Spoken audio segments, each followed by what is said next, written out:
నమస్తే, జర్నలిస్ట్ మీ కేఎంఆర్. ప్రస్తుతం ఆంధ్రప్రదేశ్లోనే కాదు, తెలుగు రాష్ట్రాల్లో పెద్ద చర్చకు దారితీసిన పాస్టర్ ప్రవీణ్ పగడాల మరణం పైన అనేక రకాల అనుమానాలు, అనేక రకాల పోలీస్ రిపోర్ట్స్, మీడియాలో రకరకాల కథనాలు, వీటన్నిటిపైన సమగ్రంగా ఎంటీవీ తెలుగు ప్రజానికానికి చెప్పే ప్రయత్నం. ప్రస్తుతం మేము విజయవాడ రింగ్ రోడ్డు ఇన్నోటెల్ హోటల్ ఆపోజిట్లో ఉన్న పార్క్ దగ్గర ఉన్నాం. 24వ తారీఖు సాయంత్రం ఇదే పార్క్ అంటే దాదాపుగా 7:30-8 మధ్యలో ఇదే పార్కు, ఇదే ప్లేసు, ఇక్కడ బుల్లెట్ పెట్టుకున్నాడు. సేమ్ ప్లేస్ ఇక్కడ కూర్చున్నారు.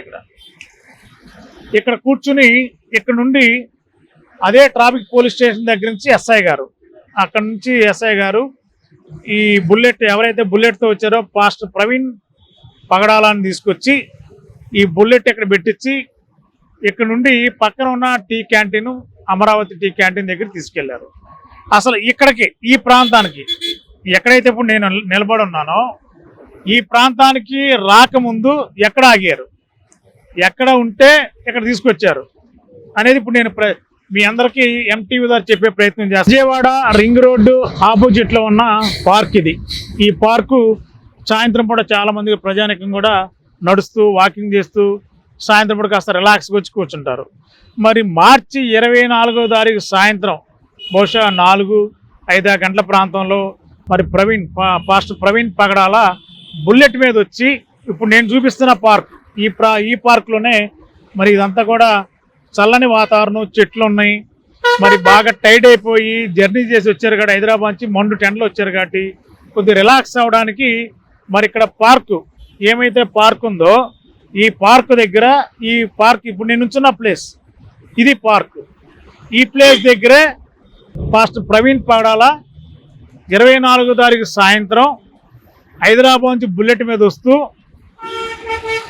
మార్గం మధ్యలో అంటే విజయవాడ రామర్పాడు రింగ్ రోడ్డు ఆపోజిట్లో ఉన్న పార్క్లో రిలాక్స్ అవ్వడానికి బాగా టైట్ అయిపోయి ఉన్నారు కాబట్టి రిలాక్స్ అవ్వడానికి ఇదే ఇక్కడ ఈ పార్క్లోనే సేమ్ ప్లేస్ ఇప్పుడు నేను ఎక్కడైతే ఉన్నానో ఇదే ప్లేస్లో పడుకున్నారు. ఆయన కొద్దిగా 2 గంటలు బహుశా దాదాపుగా 2 అవర్స్ 3 అవర్స్ ఇక్కడే స్పెండ్ చేసి బాగా టైట్ అయిపోయిన తర్వాత ఇక్కడ ట్రాఫిక్ పోలీసులు ఉన్నారు. ఇక్కడ ఈ ట్రాఫిక్ పోలీసులు చూసి ఎవరు ఏంటి ఇలా పడుకున్నారు, ఎవరి చూడటానికి మనిషి చాలా రిచ్గా కాస్ట్లీ డ్రెస్సు, మనిషి చూస్తే చాలా రిచ్గా చూడటానికి ఉన్నారు, ఎందుకు ఇలా పడుకుని చెప్పి ట్రాఫిక్ పోలీసులు వచ్చి ఈయన లేపి వివరాలు అడిగి ఇక్కడి నుంచి తీసుకుని మరి అక్కడ తీసుకెళ్లారు. అక్కడికి ఇప్పుడు నేను ఎక్కడైతే స్టార్ట్ అయ్యానో ఇదే పార్క్లో ఎంట్రన్స్ దగ్గర అక్కడ తీసుకెళ్ళి బుల్లెట్ బండి ఈ పక్కన ఆగుంది.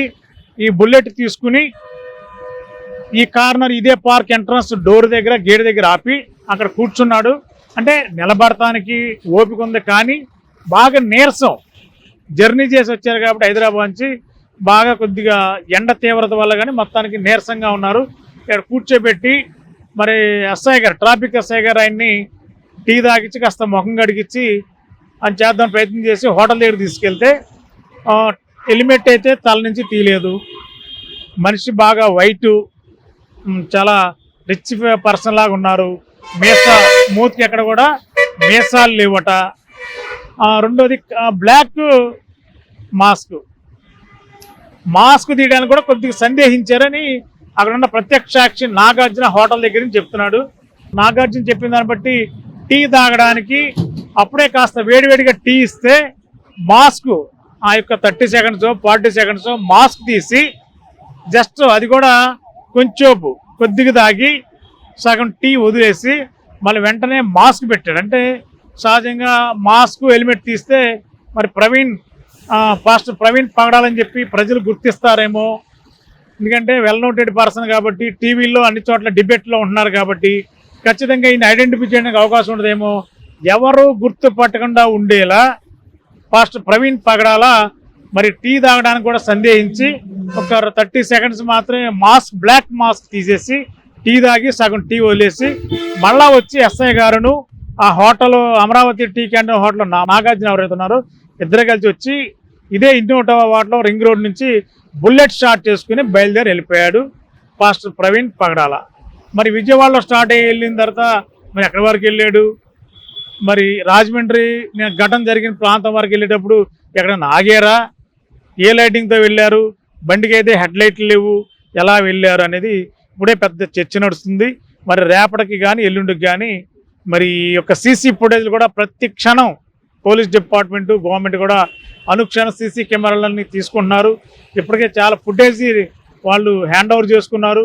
ఏ ఊర్లో ఎక్కడ ఆగారా, ఏ ఊరు దగ్గర ఆగితే ఏం చేశారు, ఆ ఏరియాలో సీసీ ఫుటేజ్లు ఏమున్నాయి, సీసీ కెమెరాలు ఏమున్నాయి, అవన్నీ కూడా చాలా క్లియర్ కట్గా తీసుకుని మరి అవన్నీ కూడా రేపు ఇంట్లో బహుశా పోలీస్ డిపార్ట్మెంట్ దీని మీద ఒక క్లారిటీ ఇచ్చే అవకాశం కనిపిస్తుంది. రాష్ట్రంలో రకరకాల చర్చలు నడుస్తున్నాయి. కొంతమంది రకరకాల మీడియాలో కూడా కొన్ని కథనాలు వస్తున్నాయి. మరి ఏది వాస్తవం ఏది అవాస్తవం అనేది ఇక క్లారిటీ రావాలి. ఇక్కడికి ఈ పార్క్ దగ్గరికి Vijayawada ring road, Ramarpadu ring road, ఇన్నోటో వాటిలో ఎదుర్కొన్న పార్క్ దగ్గరికి వచ్చేసరికి పాస్టర్ ప్రవీణ్ పగడాల ఎలాంటి ఆల్కహాల్ తీసుకోకుండా చాలా మనిషి చాలా ప్రశాంతంగా, టెన్షన్ వాతావరణం లేదు, కనీసం మనిషిలో అలాంటి ఆందోళన కూడా లేదు. కాకపోతే టైట్ అయిపోయి ఉన్నాడు తప్ప మా మందు తీసుకున్నట్టు కూడా ఎక్కడా లేదని చెప్పి ప్రత్యక్ష సాక్షులు చెప్తున్నారు. మరి ఇక్కడి నుంచి ఏలూరు రాజమండ్రి మధ్యలో ఏం జరిగింది, మరి నిజంగానే మరి ప్రచారాలు జరుగుతున్నట్టుగా ఎక్కడైనా మరి ఆల్కహాల్ తీసుకున్నారా తీసుకోలేదా అంటే హైదరాబాద్ నుండి విజయవాడ వచ్చేదాకా ఎలాంటి ఆల్కహాలు ముట్టుకోలేదనేది మరి ప్రత్యక్ష సాక్షులు ఇక్కడ ట్రాఫిక్ పోలీసులు కూడా మరి ఆ రోజు జరిగిన సంఘటనలో గుర్తించినట్టు కూడా తెలుస్తుంది. విజయవాడ రాజమండ్రి మధ్యలోనే ఏం జరిగిందో చూడాలి. మరి మధ్యలో ఏలూరు ఒకటి ఎంటర్ అయింది. ఏలూరులో ఒక పాత బస్ స్టాండ్ దగ్గర ఒక టానిక్ బ్రాంతి షాప్ అంటున్నారు. అవునా కాదా అనేది తేలాలి. క్లారిటీ ఉందో లేదో తెలియదు. కానీ విజయవాడ వరకైతే, హైదరాబాద్ విజయవాడ వరకైతే ఎక్కడ కూడా ఆల్కహాల్ తీసుకున్నట్టు కూడా ఎక్కడ రికార్డు కాలేదు, రిపోర్ట్ అవ్వలేదు అనేది మరి ప్రత్యక్ష సాక్షులు ఎదురుగా ఉన్నారు కాబట్టి వాళ్ళే మరి వాళ్ళు చెప్పేది వాస్తవంగా నమ్మాలి. ఏ స్మెల్ కానీ మనుషులు అలాంటి కదలిక కానీ అలాంటిది ఏమీ లేదని చెప్పి మరి రింగ్ రోడ్ దగ్గర ఉన్న అమరావతి హోటల్ క్యాంటీన్లో ఉన్న వర్కరు నాగార్జున చెప్తున్నాడు. మరి దీని మీద రేపు నుండి ఎలాంటి క్లారిటీ వస్తుందో చూడాలి. ఇది ప్రజలకి ఎప్పటికప్పుడే పిన్ టు పిన్ మరి ఆంధ్రప్రదేశ్లో తెలుగు రాష్ట్రాల్లో చాలా సున్నితమైన అంశం కాబట్టి మరి వాళ్ళ సంచలనంగా మారింది. క్రైస్తవ సమాజం కూడా ఆందోళనలో ఉంది. మరి దీని మీద నిశ్చితంగా ప్రజలకు వివరించడానికి ఎంటీవీ అనేక ప్రాంతాల్లో పర్యటిస్తూ ఇప్పుడు విజయవాడ వచ్చాం. విజయవాడలో దొరుకుతున్న తీరుని, ఆయన పడుకున్న పార్కు, ఇదే సేమ్ ప్లేస్లో పడుకున్నారు ఆయన. ఈ ప్రాంతాన్ని అంతా కూడా ప్రజలకు ఒకసారి కళ్ళకు కట్టినట్టు ఎంటీవీ ద్వారా చూపించాలనేది ఎంటీవీ ప్రయత్నం. మరి మిగిలిన అప్డేట్ కూడా ఏలూరులో కూడా టానిక్ వైన్ షాప్ దగ్గర కూడా ఎంటీవీ అక్కడికి వెళ్ళబోతుంది. అక్కడ నిజంగా వచ్చాడా, ప్రవీణ్ పగడాలు వచ్చారా రాలేదా, ఆయన కాదా, ఆ రోజున వర్కర్లు డ్యూటీలో ఎవరున్నారు అనేది క్లియర్ కట్గా ఎంటీవీ చెప్పే ప్రయత్నం, ఎంటీవీ ప్రేక్షకులకు తెలియజేసే ప్రయత్నం చేస్తాం. మరి ఈ ఘటన పైన 2 రోజుల్లో క్లారిటీ ఏ విధంగా వస్తుంది, పోలీస్ డిపార్ట్మెంట్ ఏ విధంగా దీనికి ముగింపు పలుకుతారు, ప్రభుత్వం కూడా దీన్ని నిశ్చితంగా పరిశీలిస్తుంది. సున్నితమైన అంశాలు, పర్టికులర్గా రిలీజియన్ సంబంధించిన అంశం కాబట్టి ఎక్కడ కూడా రాష్ట్రంలో అశాంతి లేకపోతే లా అండ్ ఆర్డర్ ఇబ్బంది లేకుండా చాలా క్షుణ్ణంగా, ఒకరోజు లేట్ అయినా పోస్ట్ మార్టం రిపోర్ట్ రావాలి, మరి అక్కడి నుంచి పోలీస్ రిపోర్ట్ రావాలి, ఇవన్నీ కూడా వచ్చిన తర్వాత కానీ పాస్టర్ ప్రవీణ్ పగడాల యొక్క మృతిపైన ఉన్న నీలి నీడలు బయటికి తెలిసే అవకాశం ఉంది. దానికి ఇంకా 24 గంటల 36 గంటల అనేది ఇప్పుడు చెప్పలేం, కానీ క్లారిటీ అయితే వచ్చే అవకాశం ఉంది. ఇప్పటికే ప్రజల్లో చాలామంది కొంత క్లారిటీ వచ్చింది. కాకపోతే ఎలా చనిపోయాడు అనే దాని మీద క్లారిటీ ఉంది. ఎలా చనిపోయాడు అంటే మరి చాలామంది అనుకుంటున్నట్టు మరి కొంతమంది మర్డరా అనేది కొంతమంది క్రైస్తవ సమాజంలో పెద్దలు అంటున్నారు. కానీ వాస్తవ రూపం చూస్తే మరి ఇది యాక్సిడెంట్ బండికి లైట్ లేకుండా విజయవాడ నుంచి రాజమండ్రి వెళ్ళాలంటే సాధ్యపడుతుందా? మరి మధ్యలో ఏం జరిగింది? లైట్ లేనప్పుడు ఎక్కడైనా కొవ్వూరు దగ్గరికి వచ్చేసరికి అక్కడ రోడ్డు పక్కన కొవ్వూరులోనే నిన్న కొవ్వూరు దగ్గర కూడా కొంతమూరు అనే ప్రాంతంలో ఎంటీవీ అక్కడ పర్యటించింది, అక్కడికి వెళ్ళింది, అదంతా పరిశీలించింది. ఆ ప్రాంతంలో అదంతా చెక్ చేసాము. మొత్తం చూసిన తర్వాత ఏం జరిగింది అనేది కూడా చూసాం. అక్కడ రోడ్డు పక్కనే గ్రావెల్ ఉంది.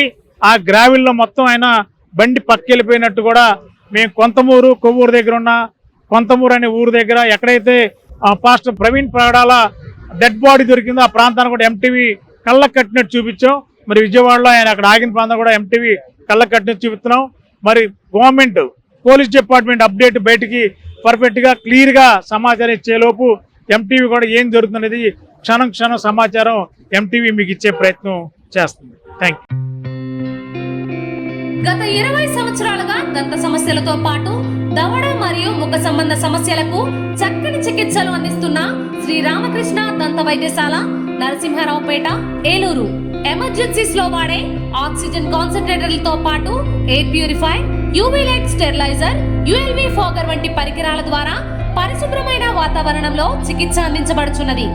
ఆర్వీజీ ద్వారా అతి తక్కువ రేడియేషన్ ఉపయోగించి దంత వ్యాధి నిర్ధారణ మరియు రూట్ కెనాల్ వైద్యం చేయబడుచున్నది. డెంటల్ లేజర్ ద్వారా కుట్లు లేకుండా సర్జరీలు, ఇంప్లాంట్స్ కిట్స్ ద్వారా పళ్ళు లేని వారికి ఫిక్స్డ్ దంతాలు, రూట్ కెనాల్ చికిత్సలకు ఎండో మోటార్ వంటి ఆధునిక పరికరాలు కలిగిన నమ్మకమైన డెంటల్ క్లినిక్. అత్యంత ప్రామాణికమైన ఆటోక్లావింగ్ పద్ధతిలో శుభ్రపరిచిన ఇన్స్ట్రుమెంట్స్ వాడడం మా ప్రత్యేకత. దంత సమస్యలకు చికిత్సతో పాటు విరిగిన దవడ మరియు ముఖ ఎముకలకు చికిత్స, ఎత్తు మరియు వంకర దవడలకు కాస్మెటిక్ సర్జరీ, యాక్సిలోఫేషియల్ వంటి చికిత్సలకు చిరునామా శ్రీ రామకృష్ణ దంత వైద్యశాల, వేములపల్లి రెసిడెన్సీ అపార్ట్మెంట్,